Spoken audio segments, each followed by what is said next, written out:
ahoy, hoy, hoy, ahoy, hoy, hoy, ahoy. Kes untuk menolak sistem pencen ni saya ingat semasa saya Menteri Keuangan dulu lagi 90-an.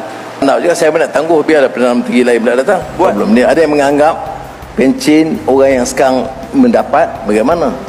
Tak boleh kita sentuh. Itu terus. Bagaimana tentang orang baru? Allowance dia sama.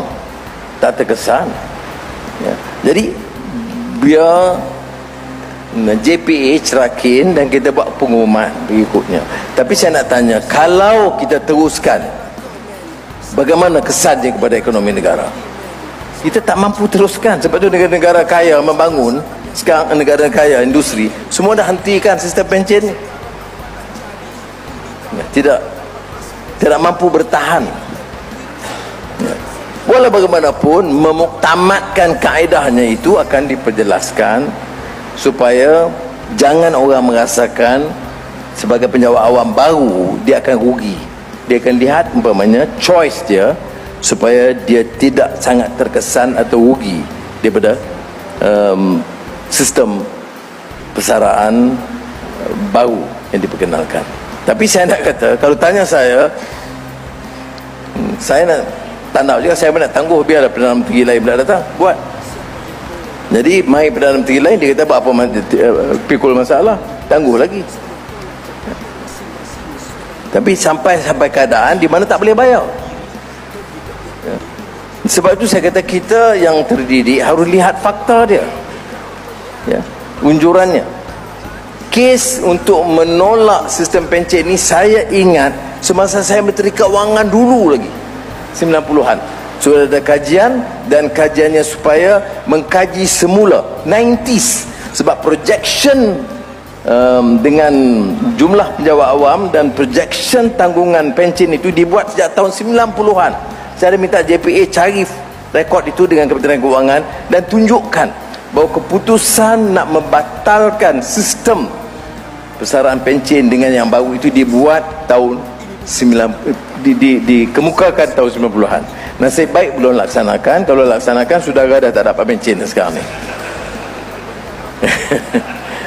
Tetapi okey, kalau ditanya pula bagaimana orang politik sistemnya berbeza. Tetapi saya fikir munasabah kalau kita kaji sekali. Maknanya untuk pejabat awam, kalau ditiadakan, orang-orang politik pun ditiadakan. Tapi semua ini tertakluk pada kelulusan di parlimen. Jadi ada orang kata, Anwar, are you sure that the MPs is prepared to legislate away their wealth?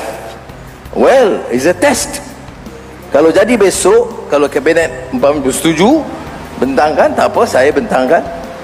Ya, kalau kebetulan ahli parlimen ada yang nak tolak, itu dia tolak. Saya bentangkan sebab dari segi tanggungjawab moral. Ya, tanggungjawab moral. Bagaimana boleh kita bentangkan kepada awam dengan alasan kukuh segi ekonomi, dan kita kata kita bagi pengecualian kepada orang politik? Sukar saya nak rationalize. Tapi saya akan dengar, kerana saya belum lagi bentang kepada ahli-ahli parlimen untuk perbincangan awal. Tapi saya merasa kalau dia nak elong-elong khas tambahan yang lain, itu seperti mana juga penjawat awam kita boleh bincang. Tetapi dari segi konsistensi dalam memperkenalkan dasar, saya rasa perlu bersama.